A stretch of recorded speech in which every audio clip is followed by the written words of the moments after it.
يا طالبا سبل العلوم وقاصدا لمناهج التقوى وركب حصان أخلص لربك واصدقن طلابه فهو المجيب يا أخ الإيمان واتبع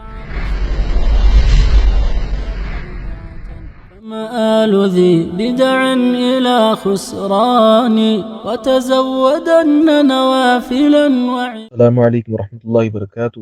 والدین اور بیوی، ان کا درجہ کیا ایک ہے اور مرد کو ان دونوں کو ایک اعتبار سے دیکھنا چاہیے؟ وعلیکم السلام ورحمۃ اللہ وبرکاتہ۔ ماں باپ کا جو مقام و مرتبہ ہے، بیوی اس مقام تک پہنچنے کا سوچے بھی نہ۔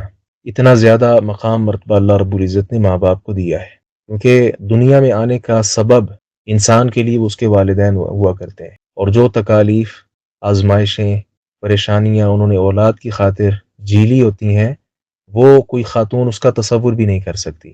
لہذا آپ نے سوال میں ذکر کیا کہ وہ برابری کرتے ہیں ان کے حقوق میں۔ برابری ہے ہی نہیں۔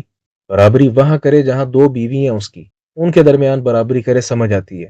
اولاد زیادہ ہے، ان کے درمیان برابری کرے، سمجھ آتی ہے۔ ماں باپ کے حقوق کہاں اور بیوی کا حق کہاں، یہ تو کوئی سوچا بھی نہیں جا سکتا کہ ہم ان میں برابری کریں گے۔ ماں باپ کا جو مقام ہے، نبی علیہ السلام سے پوچھا گیا تھا کہ اس کا ہم حق ادا کر سکتے ہیں؟ آپ نے فرمایا نہیں، یہ ایسے ہیں کہ ان کا حق ادا ہی نہیں ہو سکتا۔ یہ ذرا ایک لمحے کے لیے بات سمجھے۔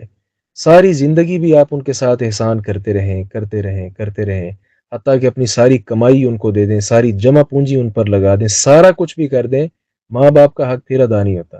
ہاں، ایک صورت آپ صلی اللہ علیہ وسلم نے فرمائی کہ آپ دیکھتے ہیں اپنے والد کو کہ وہ غلام ہے، تو آپ اس کو خرید کر آزاد کر دیتے ہیں۔ اس صورت میں آپ نے اس کا حق ادا کیا ہے، اور آج کل یہ تو سین ہی نہیں ہے نا۔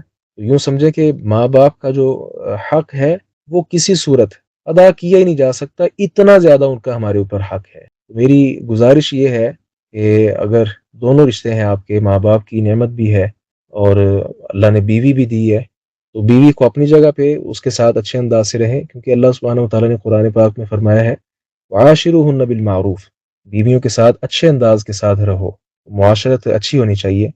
لیکن ماں باپ جو ہیں وہ ہر اعتبار سے مقدم ہیں، ان کا حق، ان کی ضروریات، یہ ساری چیزیں پہلے ادا کرنی چاہیے، اور بعد میں بیوی، بچوں اور دیگر رشتہ داروں کو دیکھنا چاہیے۔ السلام علیکم ورحمۃ اللہ وبرکاتہ۔